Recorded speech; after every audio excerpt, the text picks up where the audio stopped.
ที่ฉันเป็นมาวันนี้บอกมาให้ฉันรู้รักที่มีกับเธอเหมือนกันอยากให้ฉันเก็บไว้คิดเอาเองอย่างนี้เธอรู้ไหมเธอที่คอยเธอฉันไว้วันแต่สนเหลือเกินฉันไม่รู้เลยคงไม่แน่ใจรักไม่รักใจเธอกันแบบไหนมันไม่คงไม่ชัดเจนเธอกับฉันเราเป็นอะไรช่วยบอกฉันที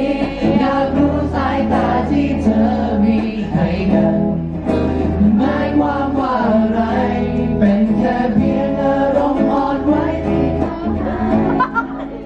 สร้างความรักที่มีเอาไว้จะคิดยังไงกับฉันช่วยบอกฉันทีขอบคุณครับ